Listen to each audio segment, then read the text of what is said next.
4 सीटों में से 4 में से 3 बीजेपी नहीं जीत पाई, बल्कि एनसी ने जीती और 1 सीट जो है वो बीजेपी ने जीती। मुदस्सिर, आप मेरी आवाज सुन पा रहे हैं?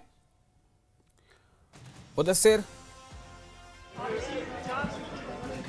जी, मुदस्सिर जी विशाल जी बोलें।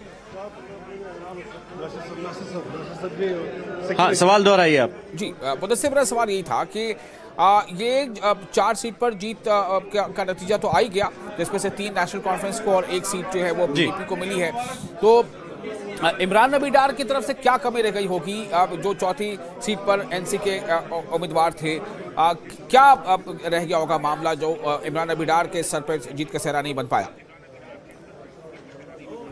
देखिए, जिस तरह से हमारी जो है लगातार नेशनल कॉन्फ्रेंस लीडरान से बात हो रही है कि कहां पर कमी रही है, तो उनका यही कहना है कि इस पर जो पार्टी है, पार्टी की लीडरशिप बैठेगी और इस पर मंथन करेगी कि कहां पर कमी रही है। जिस तरह से 4 जो सीट्स हैं उनको रूल आउट नहीं किया जा सकता है कि क्रॉस वोटिंग है, तो यहाँ पर जो है आप देख सकते हैं अभी ये मनाजिर जो सीएम के एडवाइजर है नासिर असलम वानी और जो कैबिनेट मिनिस्टर सकीना यत्तू है वो भी है, और शमी ओबरा यहाँ पे निकल आए हैं। शमी साहब, आपका पहला रिएक्शन? थैंक यू जी, थैंक यू सो मच। पहला रिएक्शन क्या रहेगा जीत के बाद?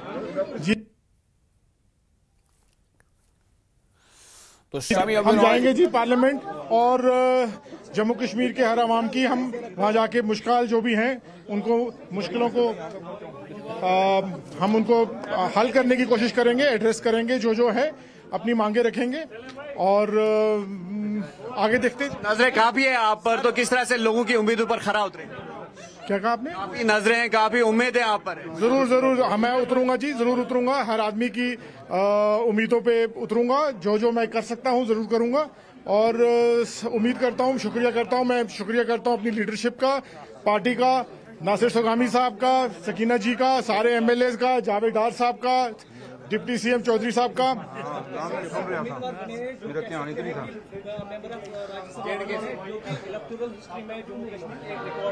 किस तरीके से जो है खुशी आप साझा करेंगे? मैं बहुत खुश हूं जी, आई एम हैप्पी दैट अब मैं रिप्रेजेंट करूंगा सिख कम्युनिटी को, और ये भी चाहता हूं कि मैं पूरे जितने भी कश्मीर के मुसलमान, हिंदू, सिख भाई हैं सबको रिप्रेजेंट करूंगा। सिख कम्युनिटी के काफी इश्यूज है, रिजर्वेशन का इश्यू है, बाकी चीजें हैं, तो किस तरह से आप देखेंगे जी, उस पर हम जाके वहां बात करेंगे, वहीं देखेंगे। शुक्रिया।